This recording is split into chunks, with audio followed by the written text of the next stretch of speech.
I mean, you obviously come through and get the job done, qualify for the trials. Talk to us about your finals match a little bit and how you're going to finish it off. Okay, so Bo's amazing. He's a great kid and a great athlete. He reminds me of how I was before I started. I was taking a gap year, went to Last Chance tournament. I got my quad clean by BJ Futrell, and I'll never forget it, but it was one of those things that made me better to where I am. Later, Instagram recommended the video of me getting launched. I didn't like that one too much, so I deleted my account. But Bo's an amazing competitor. I knew that he was young.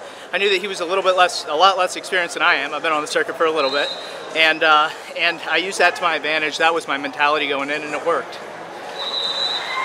So you said you've been on the circuit for a bit. You know, how grateful are you for getting this opportunity going to the trials now? I'm very grateful. I'm going to add the caveat that I should have just done it the past 3 years. My coaches had to convince me. Ayers, when he was still at Princeton, he had to convince me. He goes, "You could make an Olympic team." And at the time, I'll tell you, I really didn't believe it. And then, you know, I saw the scores against the kids that I was wrestling. 2-point match with Yanni in an exhibition, and that picked up my confidence, but the mentality still wasn't there, even when I went overseas. Going into this tournament, it made me unlock everything. And I was just so happy to unlock everything and just wrestle to my full potential. I was pacing, thinking, you know, why not me? Why not today? And that's exactly what I'm thinking about going into Olympic trials. And then talk about the dynamic with Reese as a coach for you, Reese Humphrey. Yeah. You know, just I've heard great things from people that have wrestled under him. He's an amazing coach. So Reese has the technique and the work ethic, and I got the strict, you know, discipline, militaristic-like thing. So we bring that together. At first it was rough. We had a learning curve to hit as coach and athlete, but eventually we hit it. We have a Google Doc where we put everything in. We text about film. We discuss what we're going to do, and then even before practice and after practice we debrief. And now that we've hit that rhythm, especially these past couple weeks, it's been amazing. It's been absolutely amazing, and I've been ready. I got my cardio in. My weight cut was amazing. I'm just happy, and I'm ready to do it again.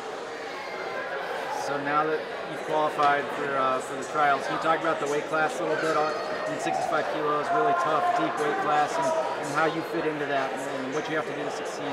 It is, yeah. So what I was talking about earlier with mentality, where I didn't believe it, now I believe it. And it just took a second to show up. I don't think these guys understand how locked in I am. In terms of the weight cut, that definitely showed, because when you don't believe it, you're apt to slack on your weight cut. And I didn't. You know, I went to France and Valencia won. You know, I got the guy tired in the semis, I'd like to think, but at the same time, you know, I should have been in the finals and I should have won that tournament. France the year before, Poland, and these are places where I didn't place. And that wasn't a reflection of my true performance. I think that was a reflection of what I thought about myself. And now that I can prove myself out here today, like I did at the US Open the past 2 years, I'm ready to go. I'm excited. You mentioned Reese Humphrey. Who are some of the other coaches, and who are some of your best workout partners? Well, he has since left Princeton West Coast, which is Stanford Wrestling, but Coach Ayers has been my guy through and through. He recruited me. He recruited my brother, who graduated in 2012, almost a decade before I did. Coach Ayers, if you're seeing this, just thank you. You believed in me, and he would look me in the eye and he'd say that you can go to the Olympics, and I didn't believe him at the time, and he was right. And I'm going to go to the Olympics. That's my plan. That's what's going to happen.